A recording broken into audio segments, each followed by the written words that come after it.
Ladies and gentlemen, fasten your seatbelts and get ready for this community showdown. It's going to be the Chaos Dwarfs led by Hadries coming in with the Dwarven Train build, facing off against the High Elves who are going to be helmed by Colin, who also has a really awesome build using a bunch of Shadow Warriors, Dragons, what's not to love. Now, as far as the Chaos Dwarf build goes, it is going to be Hadries with the Sorcerer Prophet of Fire, who in my opinion is probably the best competitive pick as far as lore choices go. Now, Zaytan is okay, Drazhoath isn't bad, Astragoth is still pretty good even after nerfs, but I think the Sorcerer Prophet just brings too much to the table. Obviously, they can bring any lore of magic, which is very, very nice, but they also still have these great items. The Vial of Hashut is super good for alpha strikes and nuking things and making this character just way better in combat. And they also do have the Amulet, which lets them heal in combat. So let me find that. Yeah, the Chalice of Blood and Darkness.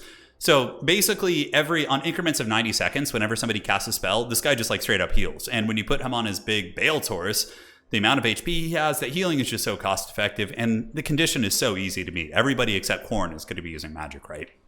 The rest of the build is going to be Laborers with some Blazing Beards of Asherik, and I believe there's one Chaos Dwarf infantry unit aside from that somewhere. But the real epicenter of the build is going to be Iron Demons. Iron Demons are actually pretty darn good now. The ROR one I still feel has some problems. The ROR Iron Demon, I found that it has trouble shooting and some weird line of sight stuff.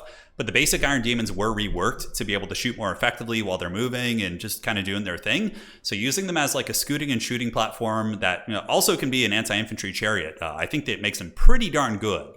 So we got double Iron Demon here, and that is it. For the Elven army, it's going to be a bunch of Shadow Warriors, which, aren't terrible here, right? Theoretically, Bull Centaurs can get torn to shreds by them, and they can also shoot at some of the big characters, which don't have the most armor in the world. And yeah, they look super cool as well. They got those awesome face masks. I actually think the tabletop models for Shadow Warriors are like some of the cooler fantasy models out there. Moon Dragons up in the sky, one Moon Dragon and Imrik on the Star Dragon. Imrik here, a little bit of a liability. Chaos Dwarfs are really, really good at kind of sniping big targets. And this is another unit that I think was kind of slept on in the previous patch, but the Deathstreak Rocket Launcher, in my experience, anytime anybody brings like a Be'lakor, Imrik, or a big flying scary monster character, dude, Deathstreak Rocket Launchers are so good. You just sit them on that target the entire game, and it's like a heat-seeking anti-large missile that's super hard to stop. So now you're going to get to see the Iron Demon shoot. And yes, they can shoot upwards, so you'll see their shot shooting up into the dragons here, but Colin with some good micro able to dodge both those shots. But you see what I'm saying? They actually shoot now. The other ones were very, very strange in terms of their functionality, but yeah, you can see the Michael Bay lens flare coming in on this map.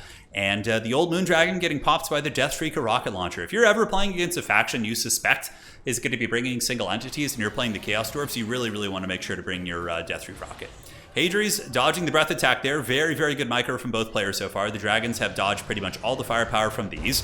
And now we get a Skullcracker coming in as well. Skullcrackers have been pretty massively buffed as well. They do a lot of damage. And honestly, with their high weapon strength at 400, they can do pretty well. I mean, 55 melee attack, 400 weapon strength. Yes, they're supposed to be an anti-infantry unit, but they can do a little bit of grinding against bigger targets as well with like that super, super high weapon strength. Whereas like, I know we've talked about like the pump wagons being in kind of a similar situation, but the pump wagons have like 30 weapon strength. This thing has like 400. So understandably, it's going to be hitting pretty darn hard. Another dragon coming in, Colin with the second Moon Dragon, going to be charging into the back of the Skullcracker there. So the Skullcracker going to be getting its skull cracked a little bit by the dragons. And the Dowizar don't really have any guns to heavily focus these things off, so the dragons kind of have a little bit of freedom, but Hadries will find a way as he does move in with the Sorcerer Prophet, popping the Cascading Fire Cloak. It looks like he's going to be bailing at the last second once he notices all the Shadow Walkers nearby, and it looks like the Chaos Dwarf Skullcracker as well as the other machines taking a little bit of work, but still that Moon Dragon is being shot by the Deathstreak Rocket, and it looks like there is going to be a colossal fight up in the sky as the old Bale Taurus goes to battle with Imrik. Vial of Hashut active, and the Dragon Breath attack does some okay damage against the Skullcracker there, who has popped more power. As far as the side objective goes, Shadow Warriors still unleashing a bit of firepower into the Goblin Laborers, trying to slowly knock them off the points. Blazing Beards of Asherik just holding on to that one. But value's very, very close this game, and there's a little bit of healing on both sides. Obviously, the Sorcerer Prophet does have some healing himself. Really, really nice breath attacks. I've actually watched a couple of Colin's games in the past couple days, and he's certainly earning the title Lord of Dragons. He's very, very good with these dragons. So Imrik getting the W here against the Sorcerer Prophet. Obviously, he's going to be a little bit of a better duelist because of his stat line.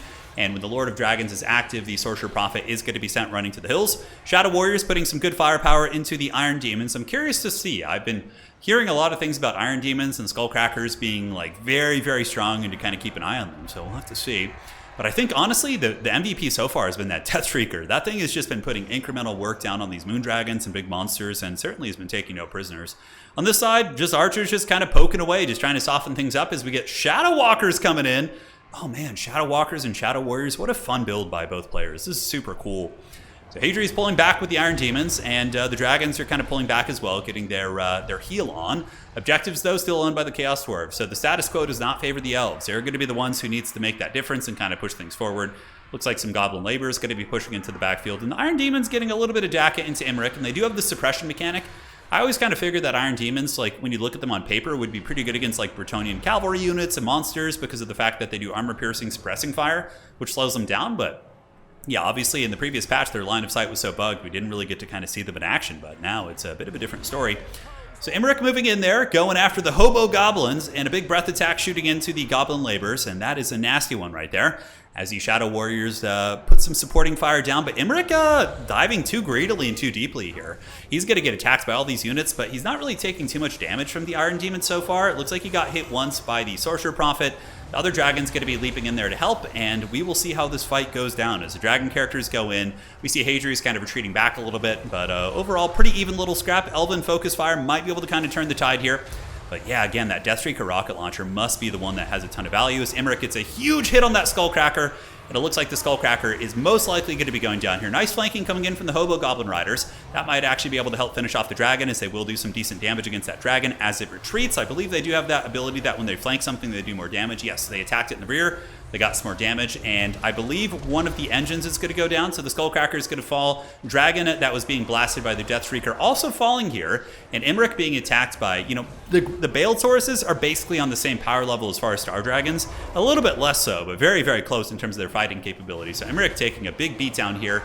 So they traded Dragon for the engine, but at the end of the day, I think Imrik might have taken too much damage fighting that Sorcerer Prophet, and is going to be running, and that Deathstreaker rocket launcher making a huge difference, whereas all these different bow units not quite doing as much in this fight, right?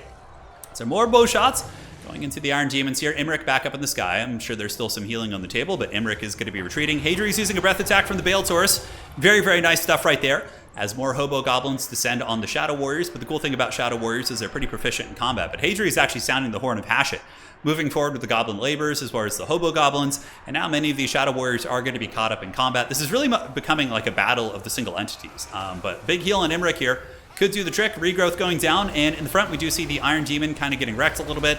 So the War Lions of Krace going to be tearing apart that Iron Demon. 500, 400 HP, very, very low. I would wager the Iron Demons have maybe come close to paying for themselves. I mean, this one's only gotten 700 value. The other Iron Demon here, let's see, it's gotten, 500 value. So it's not like the Iron Demons are going like absolutely bananas. The Skullcracker might be somewhere in the same territory, but even still, they seem like, like they're not like anything egregious yet. But again, this is my first time really seeing them in action. So highly anecdotal, right? We would need to see a lot of games to really draw conclusions on them. On this side, the Elves pushing back. I do like the War Lions of Krace. I think they're kind of cool against Chaos Dwarves. They do good armor piercing and have good enough stats to fight the Hobo Goblins. Also can tear apart Chaos Dwarf armor if need be. And the Dragon once again overextends into a little bit of a dangerous fight. You never want to underestimate the Sorcerer Prophet. They are the hard carries for Chaos Dwarves. And a lot of the Chaos Dwarf lords are kind of like that. Oh, the Matrix! He dodged it! Look at that! Hadri's with the micro. Man, he has been playing so well lately. I've been watching a lot of his games and playing against him as well, and he has been on fire this patch. So another Death Streak shot, and the very, very rare miss from that. Breath attack coming in from the Moon Dragon right there. Does nail some of the Infernal Guard, which are battling the Narnia lines on the low ground. Iron Demon coming across. Going to be doing a little bit of Chariot action, sitting at 395 HP. About 800 value, so still hasn't paid for itself. We do see Bull Centaur renders on their way out. So the Bull Centaurs will be a nice anti-large tool, but also a little bit vulnerable against Focus Fire if their hitboxes were indeed fixed, as they were claimed to have been. Moondragon getting shot by the Deathstreaker, and really, the Deathstreaker has been putting this game on its back, like hardcore. Yeah, 2,000 value on the Deathstreaker. Honestly, if there was like 2 of those things in this game in lieu of one of the Iron Demons, I think this could have been brutal. And Hadri's actually getting his Lord routed here. Now, the High Elf player wants to go pedal to the metal. You need to chase the Sorcerer Prophet off the battlefield. Understandably, you might be a little bit cautious about there being some blunderbusses or something back here to ambush you, but you gotta chase that Sorcerer Prophet off, but he doesn't do it. He pulls back. I think that's a huge mistake, and I think that could have been the catalyst with which maybe the game could have been changed, because all these low leadership Chaos Dwarf units would really suffer with the Lord penalty, but Hadri's is able to rally his Lord. I completely understand the apprehension from Colin, though, because Chaos Dwarfs will often have Infernal Fireglaves or blunderbusses in reserve to ambush you, and had he moved back there, Imrik could have been killed pretty heavily, right? Like Iron Demon shooting, and it looks like the Iron Demon's back for round 2, so it got 700 value in its first life, and the Skullcracker is back too, and this is a fresh Skullcracker, which Again, it is a reasonably strong unit. It's going to move in, start putting some hurt down on these warriors here, and on the back objective, looks like the High Elves do hold that one down. As far as the value goes, it's probably an even game, maybe a very, very slight advantage for the Chaos Dwarves, simply because of the fact that, I don't know, the healing of the High Elves is pretty crazy, though. We've seen a lot of regrowths. Imric's almost healing capped, right? So that's something. But Imric chooses to land and battle the Bull Centaur Renders, which are not what they once were, but still a very, very decent unit. Appropriately priced, but that Deathstreak rocket launcher, man, Imric is getting just hammered over and over by that. But we do see the Iron Demons on their way back in. Iron Demon currently sitting at a decent amount of value, I would wager. Yes, we do see the Iron Demon, only 700 still. Man, it still hasn't really gotten to pay for itself, even in its second lifespan. Blazing Beards of Basharak being a great unit. Blasting Charges, they've gotten 1,500 value, so another really, really nice kind of centerpiece here. But Hadri's is maintaining a pretty big value lead, and honestly, I think what's going to happen is Imric is probably going to die to the Deathstreaker rocket launcher. Oh, look at that, the Iron Demon shooting. They actually shoot. How cool is that? So buggy and weird they were in the previous patch, but now they seem to be working pretty well. Skullcracker is going to be running for the hills. Looking at the Skullcracker here, just saying, what does its value look like? Yeah, about 200 value, so yeah, nothing too crazy. Imric going in for round 2. Imric's probably done well. Yeah, he's at 3,400 value. Imric's been a raid boss this game, but certainly going to be regretting not chasing that Chaos Dwarf Lord down, although he might have not been able to catch him with the suppression coming in from the Iron Demon. More shots on the other side. Bull Centaur Renders and Hobo Goblins moving here, but the Elves going to be making an attempt on this objective. But that's not going to be easy. There's a fair amount of armor here. We got Skullcrackers and another Skullcracker coming in. Hadri's the Dark Lord of the Chaos Dwarf trains here. Sorcerer Prophet, I really do feel the trains are doing well, but the Sorcerer Prophet as well as that Deathstreaker is the big MVP. 3,000 value on the Sorcerer Prophet. Everqueen's Courtguard, I do like this choice. Armor piercing, very, very solid against a lot of these trains if they can just kind of sit and shoot. In the back, the Shadow Walker's being called in. Man, I love Colin's playstyle. He's like, Hadri's is hands down one of the best players in the world. Like, easily a top 3 player, right?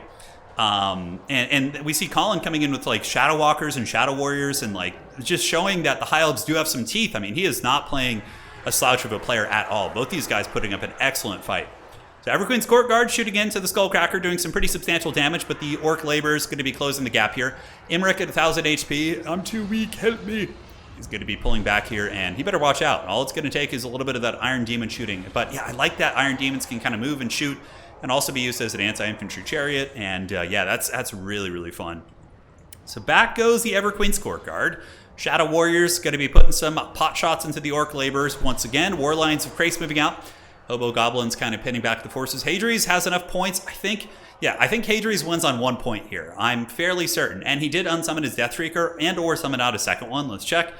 This is a new Deathstreaker, so we did have one in reserve because it would have taken longer for that other one to recharge. But yeah, your boy Imric's going to be in some serious danger here as his battle does progress. So Hobo Goblins shanking down Warlines of Krace. Certainly a pretty okay fight. You can see right now they do have the Cascading Fire Cloak, which is going to be giving them a little bit of an advantage here. I really like the Everqueen's Courtguard, especially considering Hadri's did not bring Magma Cannons or anything to really punish them. I feel like they would have been a really nice thing to have a little bit earlier. Like instead of calling out the Shadow Walkers, which are very expensive, maybe calling out the Everqueen's Courtguard to give you extra AP. Like they might have been able to kill the Sorcerer Prophet in that big kind of game-changing blob fight that we had right here, right? But Hadri's moves over to this point. The Elves have lost a lot of battlefield momentum. Imric going to be getting hit by the rocket once again. And the Blazing Beards of Basharak getting their little axes out and doing some work here against him. And it looks like he's going to be shattering. Another rocket going to be coming for Hashit. And yeah, Deathstreakers I think are going to be very solid. Like always, you know, anytime you're expecting any sort of single entity play or even like, you know, wagons, whatever, having one of those seems like a good idea. Oh my god, the cinematic shot! Imric, no! And down goes Imric. He gets popped, but man, oh man, he had a great run. And that's going to be GG well played. Solid match between those players, man. That was very impressive on both sides. Looking at the Dwarven trains. So these ones did not pay for... They were summoned twice each. And certainly did not pay for themselves. But they were disruptive. Deathstreaker Rocket Launcher and the Sorcerer Prophet, I think, were the reason why the game went well. The Deathstreaker was able to basically kill 2 dragons worth of value by itself. Just about. A little bit less, but close. And the Prophet sitting at 3,000. The Chaos Dwarf Infantry not doing bad. The Infernal Guard not so well, but the Blazing Beards were able to grind effectively. I love that he had some Firesworn in reserve. Skullcrackers didn't do too hot either, but yeah, those characters and the Deathstreaker really carried that game. Imric with 3,400. Shadow Warriors, let's see how they did. 1,000? I mean, that's not bad, dude. These Shadow Warriors, pretty good. How'd the Shadow Walkers do? Yeah, they might have been the weak link in terms of cost effectiveness. The Warlines of Grace, pretty cool. But I feel like Illyrian Reavers would just be more cost effective because they're, what, a couple hundred cheaper. And I think they would get the similar job done. However, understandably, a lot of Chaos Dwarf players might go wide now and just try and maybe spam a bunch of Chorf infantry. So perhaps the Narnia Lions were the tech against that. GG, well played. Awesome match by both players. So shout out to both Hadries and Colin for the great game. And we'll see you guys next time. Take care of yourselves and hash it bless.